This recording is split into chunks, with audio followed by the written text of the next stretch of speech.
Hey, Joni here. In today's video I'll talk about why Russia and China really wanted to get Trump back in the White House. Russia put a lot of efforts and spent a lot of money in 2016, 2020 and 2024 to get Trump back in the White House. Trump is barely back in the White House and he's already shaking things up in ways that benefit both China and Russia. And while benefiting China and Russia, these moves also hurt and divide the West. Trump is threatening US allies of invasion in Greenland, Canada and Panama. While doing that, he never forgets to praise enemies of the US. With his own actions and rhetoric, Trump is helping China and Russia justify their desire to have a sphere of influence. And that's unacceptable. How can the West tell Russia not to invade Ukraine or China not to invade Taiwan if the US is expanding its territory with made-up imperialist excuses? Trump is really dividing the West and weakening it. Europe will never support the US on the world stage if Trump continues to behave like this. Trump should remember that the US can only be the world leader with the help of its allies.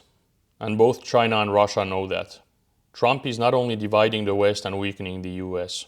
He is also trying to weaken Europe. Through Elon Musk, Trump is supporting the pro-Russia and pro-China anti-EU far-right in Europe. He is doing that to prevent further European integration. A weak Europe cannot have a united foreign policy. And a weak Europe cannot regulate X and other social media companies properly. A weak Europe makes it much easier for Trump and Xi Jinping to divide the world in spheres of influence. All of this explains why China and Russia love having Trump in power so much. Trump is going to deregulate, but also fire a lot of competent people from public institutions. He will also save TikTok and push the post-truth world to a new level. All of this will make the US more vulnerable. Under Trump, everything is negotiable and for sale, and everyone knows it. Trump is also showing a level of corruption that has never been seen before from an American president. He is grifting as much as possible.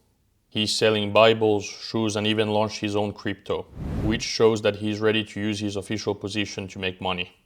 People are so used to it that they don't even seem to care anymore. The conflicts of interest that Trump and the people around him have are also huge. They make China and Russia look normal. And this will allow a lot of whataboutism by people who dislike the West. Trump is basically normalizing China's and Russia's lunatic behavior, while weakening and dividing the US and its allies. And this explains why Russia and China were so eager to get Trump back in power. The US hegemony is in decline, and Trump is going to accelerate this decline. That was it for today's video. I hope that you liked it. If you did, please like and subscribe, and see you in the next video.